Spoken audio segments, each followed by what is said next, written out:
Yeah, we're going to go ahead here, get ourselves another intro. And we'll count it down in 3, 2, 1. Hello, welcome once again, YouTube fans and friends. It's a pleasure to have you. I'm your humble host, Bank60s, continuing an adventure in this great, wonderful PC game called Grand Tactitian, the Civil War, 1861 to 1865, alternate history version. We have not followed the historical track of events. Things have changed. The North is a little less prepared, a little less armed. The South, a little bit more prepared, a little bit better armed than they were in history here in our version of events. It's been an interesting journey thus far, and I can't wait to dive back in. Please, join me, won't you? Real quick, before we get going, please, I wanted to ask you, if you like this content, if you continue to watch it, please hit that like button, that thumbs up. Also, subscribe to my channel. I've got all kinds of stuff that you could watch. And, of course, you can hit the bell notification to find out when I drop new stuff. Army of the Northwest returning to the valley here.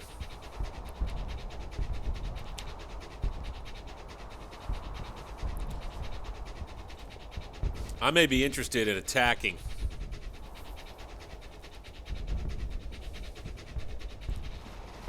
Idea here, beat him to the punch.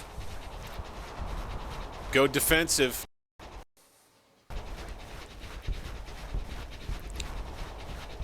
If we don't beat him to the punch, we attack. Somehow we don't. So they want some more. Polk wants some more. He's coming at me.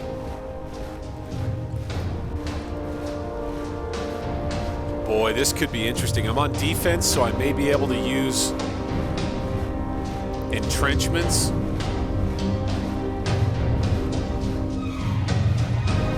Interesting. All right, folks.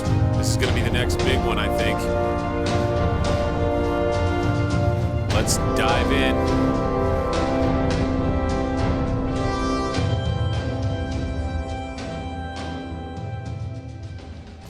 Wonderful. We are defending.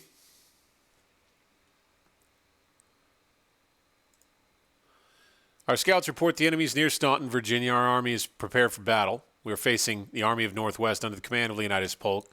The strength of some 16,000 men, 25 guns. The enemy army is green. The morale reported to be confident. Reports indicate their supply situation is outstanding. The supply state of our army, outstanding. So they're resupplied. They're a little bit reinforced. But they, I don't think at this point, are in really great fighting shape. So, Forestville.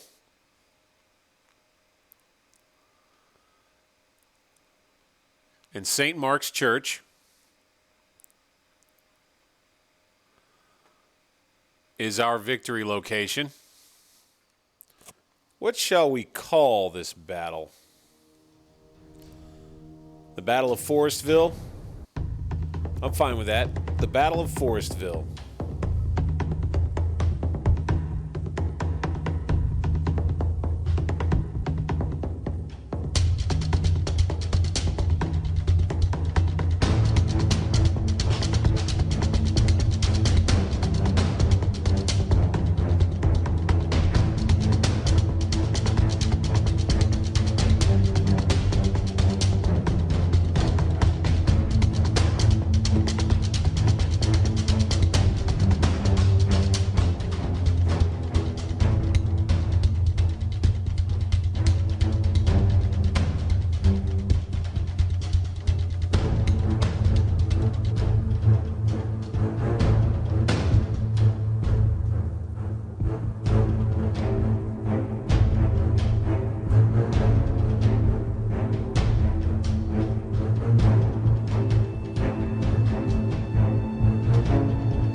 All right, another round of painstaking deployment work here.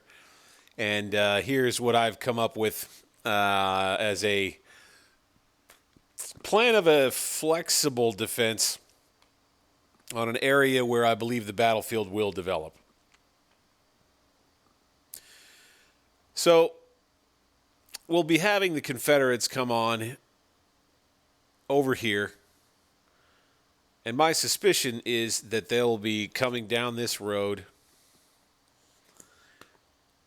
to Newmarket, over to these heights opposite me,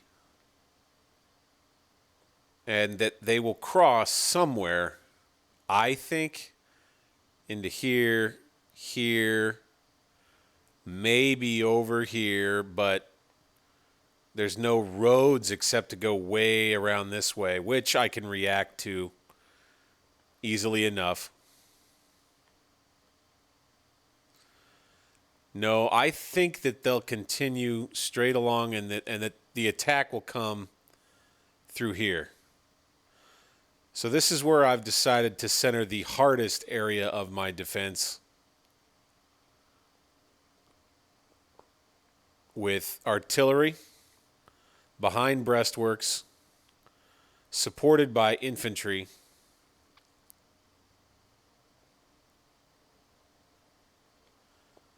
and cavalry in case of enemy breakthroughs on either the flank or in the center here.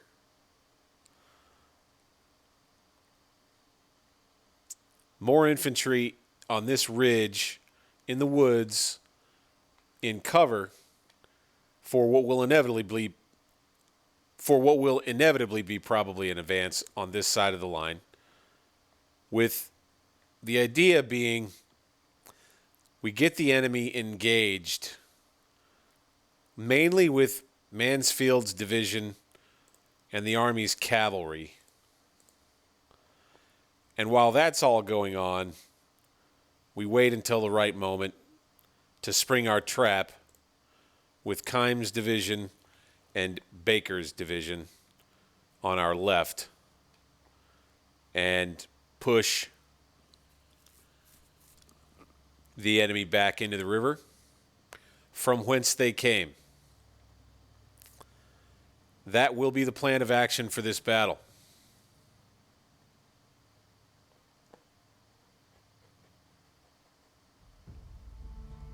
Can't wait to start. Sir, mind heading up to the front, take a look from the hill? We might spot him. Sure. Why not? Nothing better to do on a Virginia morning in the sunshine. Sightseeing. It'll be nice. Corporal, if you don't mind, I'm going to brush past corn leaves with my cheeks. It's something I used to do as a boy. Oh, God, the leaves, they feel so good against my face. Have you ever tried this, son? No, I just want to take a look from the hill, sir. Very well, I'll just try it on my own. I really recommend it, though. You know, I kind of missed that they had this, which is a bit worrisome in that my right flank, he could get around there without me knowing pretty well. All right, so Morrell's cavalry brigade, 971 men. I'm a little worried about my far right, so I think I'm going to move him up again. You know, I got to think, if they were going to go on a flanking march, it would take them, damn near all day to accomplish that. If they come here, I'll see them. Ah. Boom.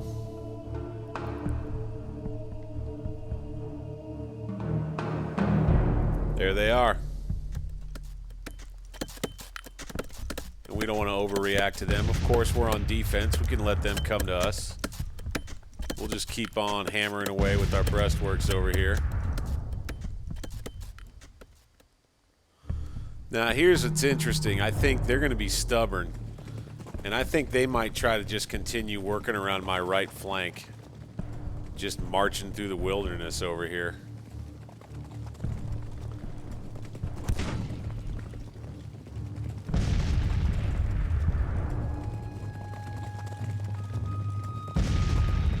Alright.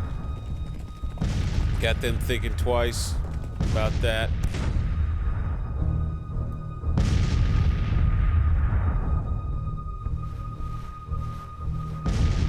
Here we go.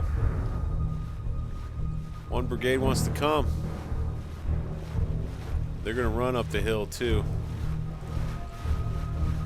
Oh, buddy. It's a race to the wall. I think we're gonna beat them. And they're laying down. Those guys are gonna get it. We got some more infantry working around to the right.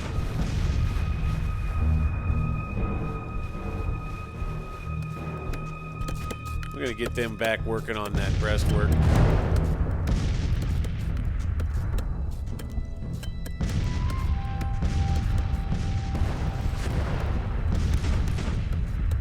All right, here comes a rebel unit. Skirmishers coming forward.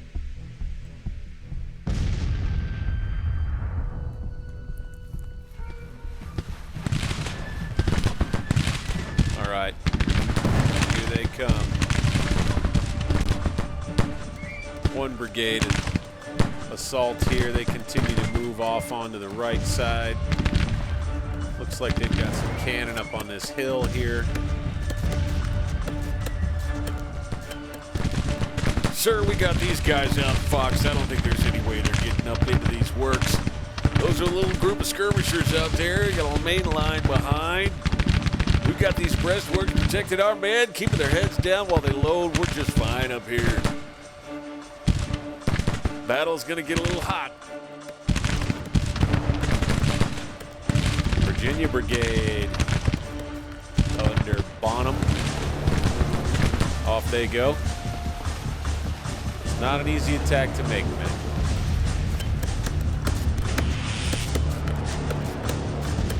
They're moving over here with a couple of brigades. Couple new brigades back here.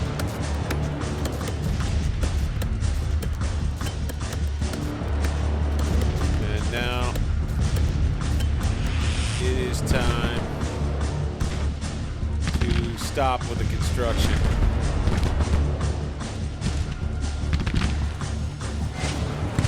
Got another firefight here. Taking a couple losses with these guns.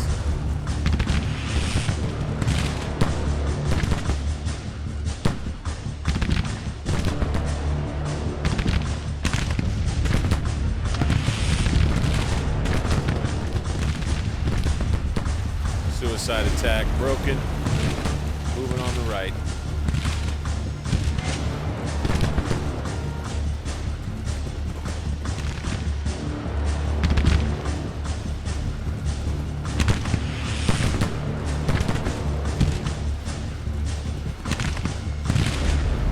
All right.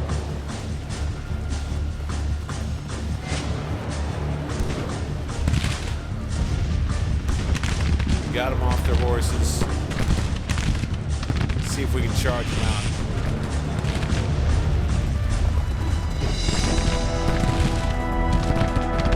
Somehow, dismounted cavalry is holding me off.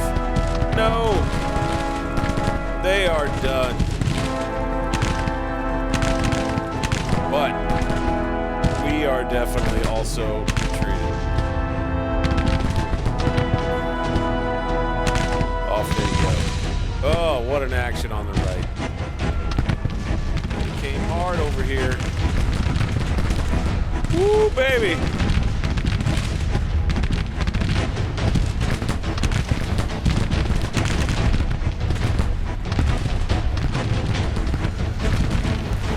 Yes. Ah, crap. Come on, guys. Artillery crew running away. Trying to press hard on these finished ones.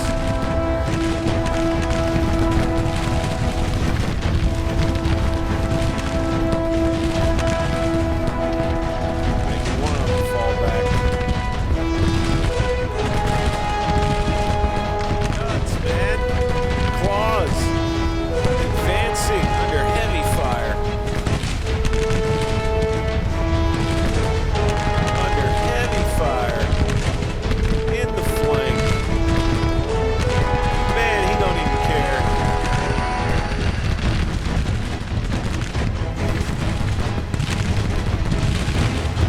They're gonna charge.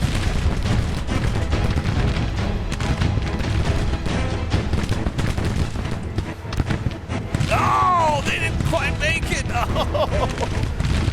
Oh, man, they didn't quite make it all the way to the top. Boy, they did some damage, though. Man.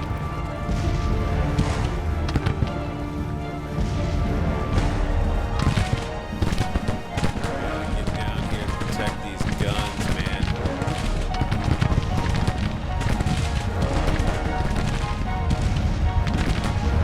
Here they come again. Get in there.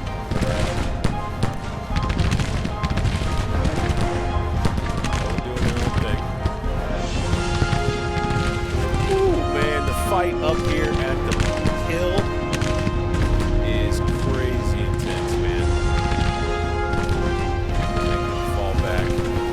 I think. Ah, shit. Send some guys over here. God damn it. Oh, this is a freaking determined rebel attack over here.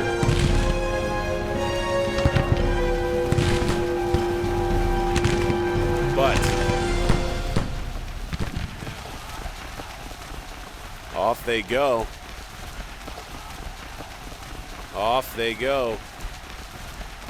What you gonna do, boys? What you gonna do?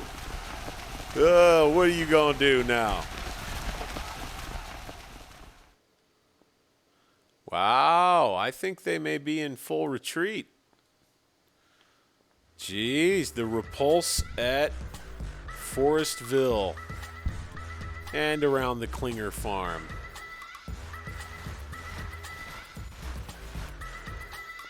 In that case, let's take a look at how we did. Well, okay. We killed almost 3 times more than us, but they did a good job. They scared a bunch of our guys. We scared a bunch of theirs too. It was a more even fight this time. He lost 15% of his force. Oh my word. It shows that I lost 32 guns. Ooh. Ooh. Ooh, ooh. That's not good. That's not good at all. Shit. That means this army is not going to be quite as effective on the attack and won't have a ton of staying power on defense. 32 guns lost. Jesus, man. Here we have it. The Battle of Staunton has ended with the Army of the Northwest withdrawing. My command has earned us a total victory with the enemy army running for their lives. The enemy has reportedly suffered total casualties. We already know most of that. Victory at Staunton. Army of the Northwest withdraws. Captain Ayers becomes a national hero. Support for the rebel cause wavers. Yes, here we have Captain Ayers and the men on the guns. Beautiful. Beautiful.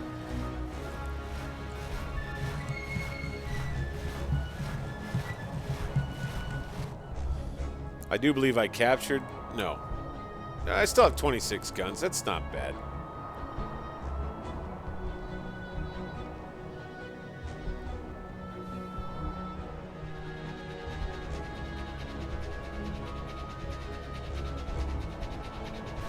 Oh, hey. Whoa, whoa, whoa, whoa.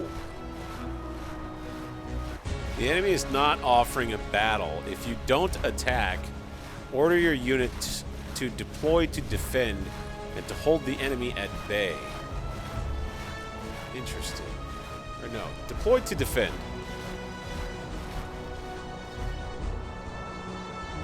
Fine. We're at least going to get to the next day. Here we've gotten to the overnight hours, and I've gone ahead to push pause. There's a strategic situation that I want to address. First, I want to look at the Army of North Virginia's condition overall. They've got low ammunition.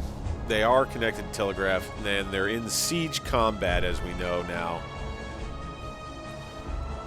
This unit is currently engaged in a siege combat and will hold its position and exchange light skirmishes along the line. So we did the same sort of thing outside of, I believe it was Fort Archer. No, this is Fort Archer, just southwest of DC, and we have a siege combat that is ongoing now involving, it says one federal corps, but that's the Army of Northeastern Virginia with garrison units at Fort Archer outside of Alexandria, Virginia. And you can see here at this key siege battle, we have about 31,400 troops with 79 guns, and we've lost nearly 3,000 so far.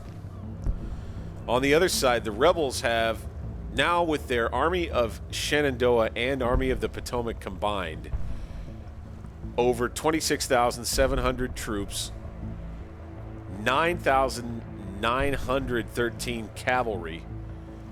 So they've got more forces than me and more cavalry. And they've also got more guns, which over the long term means that while I've been dawdling around in the valley, the Confederates have gained a victory balance outside Washington right here of 96-4. And on top of that,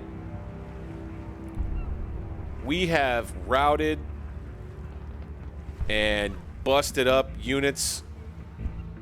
So all of the infantry and cavalry, just about, that has been in this siege combat for the past, what, month and a half or so since the Battle of Mount Pone, have all just about seen enough of this. And we have now the Rebs about ready to win. If we lose the Battle of Fort Archer, which started August 23rd, so yeah, we're approaching about a month and a half.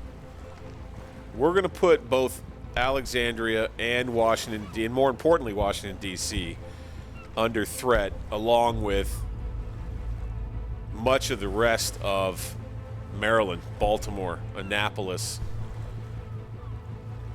Now, one thing that I know,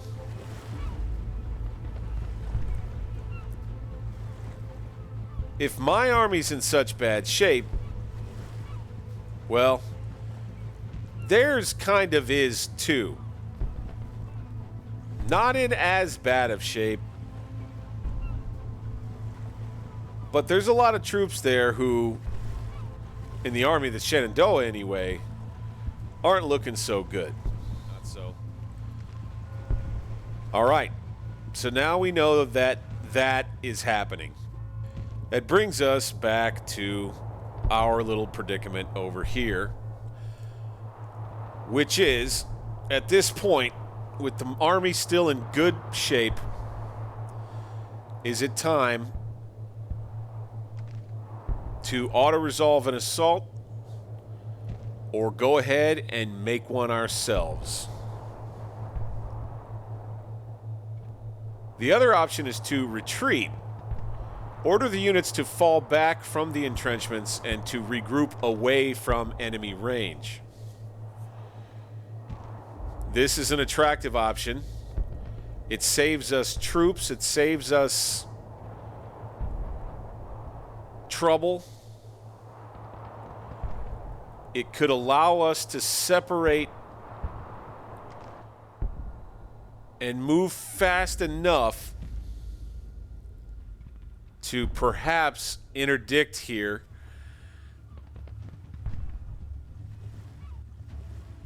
and save our progress that we've gained outside of DC and Northern Virginia. The other thing to consider, of course, is the Confederates' Army of Northern Virginia, which has grown to 2,200, 23 with 10 guns. Enough of an army to cause trouble up here in the West Virginia mountains. So, what to do? I'm going to have to give this one a think. So let's just read over this one more time here. This is after the Battle of Forestville, October 2nd, just hours ago. Sent to me, the President, and on my desk I read, I've engaged the enemy army in the Northwest, fielding approximately 14,000 men. We knew that. I'm preparing a defensive line to hold my ground. My pickets report the enemy is deploying to defend and preparing field works of their own. There's light exchange of musketry along the lines with light casualties. I will hold until advised otherwise. That is Winfield Scott. So, my decision is going to be to order Scott to withdraw. And hopefully he can get away. So now Scott's led these guys up into this corner of the mountains here and is now running southwest and around the mountain up here. And frankly will not be of any assistance over here near Washington. And we have news. The Confederate government is imposing limitations on cotton sales to Europe. Thousands of cotton bales are left standing in storage at Confederate ports as the flow of trade is reduced. The aim is to create a shortage of cotton in European textile mills, which in turn will force European leaders to act if they want to receive Confederate cotton. This is a risky plan because private wealth will also decrease as the profits from cotton exports will not be realized. So, Confederacy is slowing down the cotton trade and putting the vice on Europe in hopes that the clothing industry will demand more.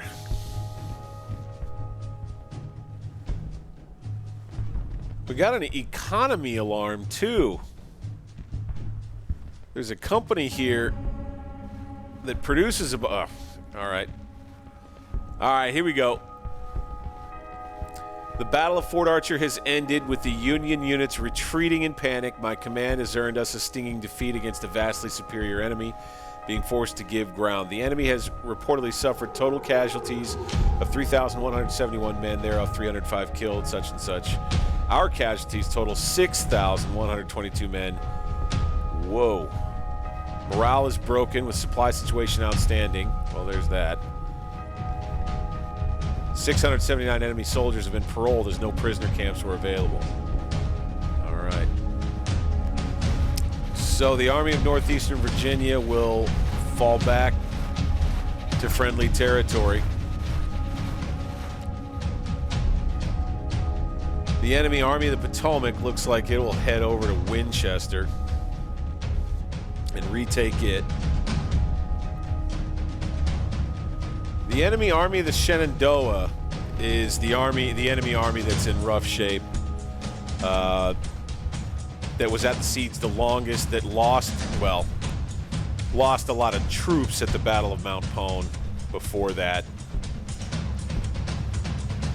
This is the army here that's in decent fighting shape. 26,000 troops and 45 guns. So, we in trouble. We in some trouble, and the public knows it too. National morale's down 87 after losing that battle. What's this South Carolina militia doing?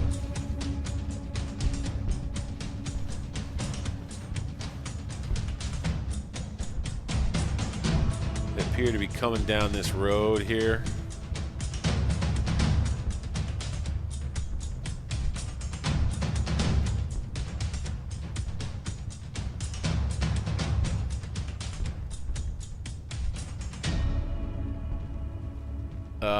They look to have now stopped. Not sure.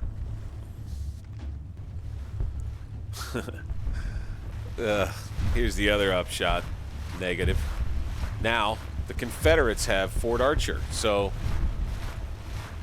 we'll have to try to win a siege in order to make any progress outside of D.C. Oh, man. Okay, so the strategic situation for us right now, from the historical perspective, is really not great.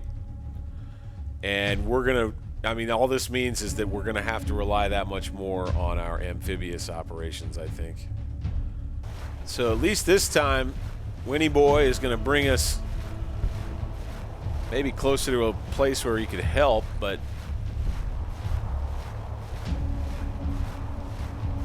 nah. Same time, I don't know. We'll have to see. We're probably gonna have to fight one of these times over there. As a matter of fact, where he's putting himself, I might like this if I end up fighting a battle manually. If he ends up having an army here and then Polk here chasing me down in the valley, I'm kind of okay with that. I'd rather have that than have them tromping around up here in Maryland at any point. We may lose the Army of North Virginia through the winter. We'll just have to see. McClellan's Army of Kentucky has made the march south from Cincinnati down toward the capital. Looks like the Confederates are raiding.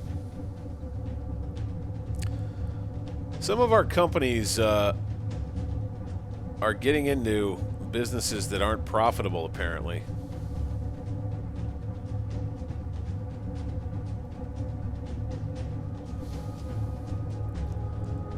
I wonder if that means we should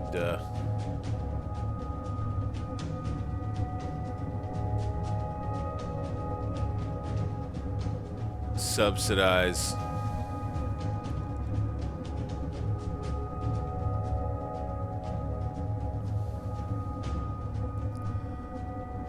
industry a bit more.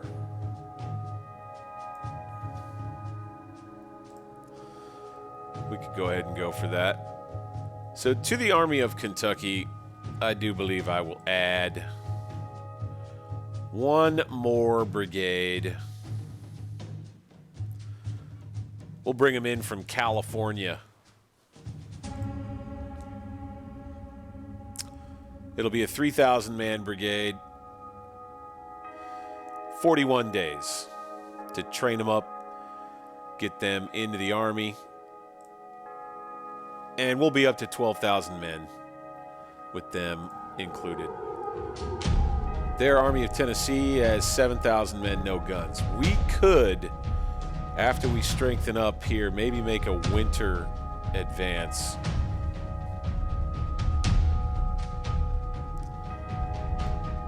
In any case,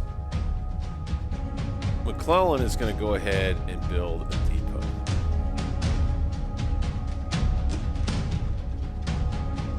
We've got more bonds. Interest rates are down. That's good. Debt outstanding, 139 million, but our credit rating is still A+. So I'm good with it. And we'll head back to the Virginia Theater, where Winnie Boy is making his escape.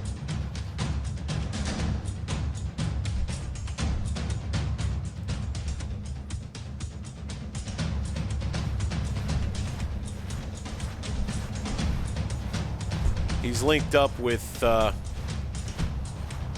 Depot. He'll probably capture this one. Here we have that South Carolina militia that was trying some stuff. And it looks like they weren't able to get done what they wanted to get done because I have my blockading squadron here.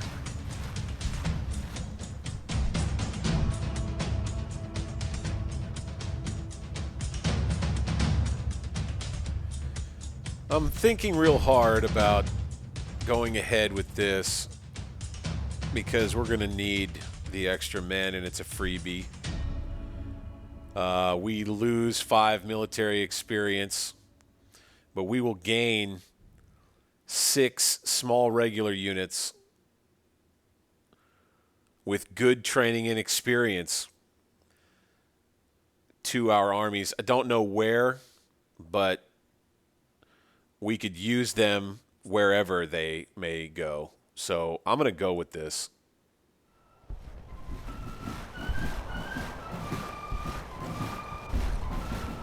Scott and Polk will go at it again. About 2 weeks later, a little ways up the road.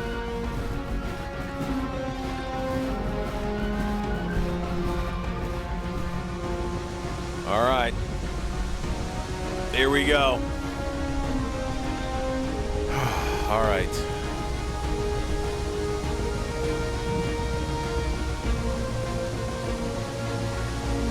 I see. Okay. We got a bunch of guys with low morale. Yeah, that sounds like artillery units. So I think I want to fight this. Beat them back. And hopefully be able to get back up to Winchester in time to protect Maryland. Winfield Scott and his Army of North Virginia could be the key.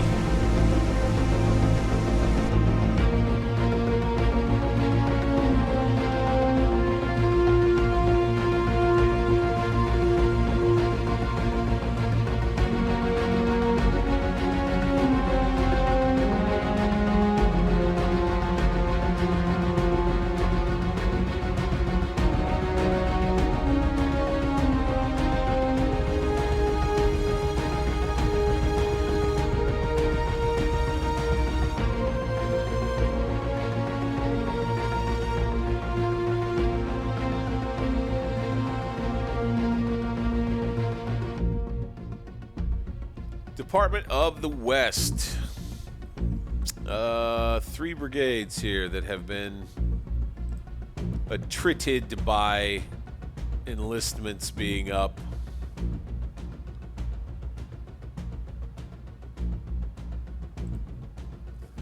Major General William Harney's Department of the West.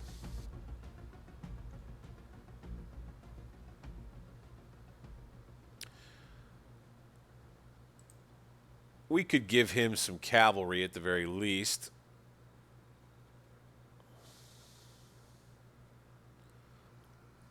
So we'll get this cavalry going here. 500 cavalrymen, new regiment. Under Lieutenant Colonel James Morgan.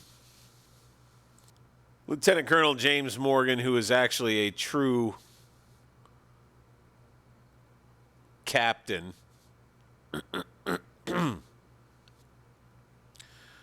Fought in the Mexican War, January 1st, 1845, promoted to captain. His initiative, leadership, administration, and cunning are all on the up and up. A volunteer commander, veteran. James D. Morgan with a little more cavalry for the Department of the West, bringing them up over 3,400 men. And in good supply out southwest of Rolla, Missouri. One thing I want to do here is I want to get the Mississippi Squadron. I want to get them down here near Cairo. 3 ships, 15 guns. River. What are these? River gunboats with sails. Headed down the river there. As you can see here, we have several ships underway being constructed for our river fleet. This is likely in St. Louis and then up the river further north and production centers. The USS Alfred Robb, the USS Blackhawk, the USS Champion, USS Alert, and USS Alonzo Child all are likely to end up with the Mississippi Squadron, forming the bulk of our early war river fleet. The other thing I think I want to do here, I like these double enders. They're not too expensive compared to everything around them, as you can see. There are some things I just can't afford, as you can also see. But these double enders right here, I feel like that's something that could beef up our blockade fleets, even our river fleets. It goes sea and rivers, sail and steam. Doesn't have any armor, but Confederates don't have anything really that, is outstanding, at least not yet. So I think I'm going to build 3 of these guys.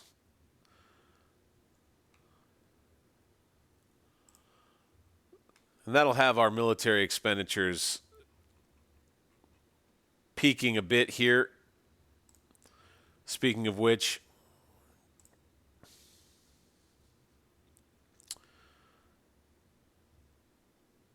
we now have $114 million in national debt. Interest rates are down.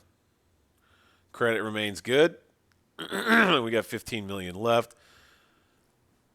We have, whoa.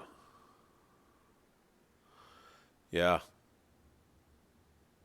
I'm going to bring our agriculture subsidies down just a tad. Bring our military subsidies up just a tad. Again, you have to work this stuff in small increments most of the time for it to pay off in the long run. I think I want to give these guys one more small brigade. This is going to be the troops I send down to the Gulf.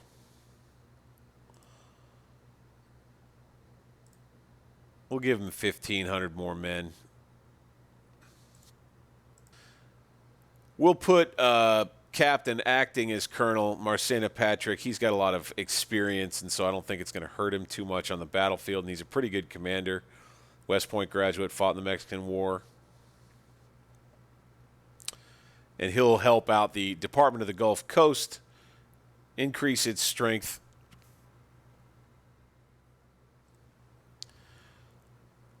So we have the Gulf Blockading Squadron here of 3 ships.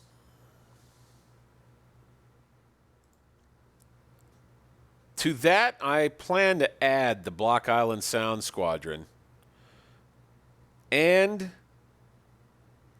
bring down the Department of the Gulf Coast. Once they've gotten all of their troops and their readiness done, and it'll probably be sometime in early November that I'll be able to make the move actually happen. I'll be bringing them down here to the Keys to stage for the next move to establish a base right here at Apalachicola, right by these salt mines like I planned, to go grab this one, take this one, and start that operation going. So we'll get that underway here soon. We'll have that in the can, so to speak. The Rebs are constructing a hospital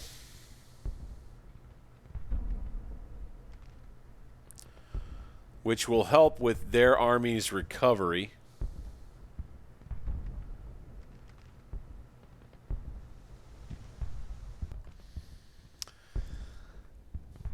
Just as kind of a note here, I kind of like the Army of North Virginia's positioning right now. Like it better anyway. They've got this depot here. We somehow still control stuff up around here, and I don't know. I'm a little worried about where the enemy Army of the Potomac may have gone. Maybe this is them here building this hospital. If that's the case, I'm relieved.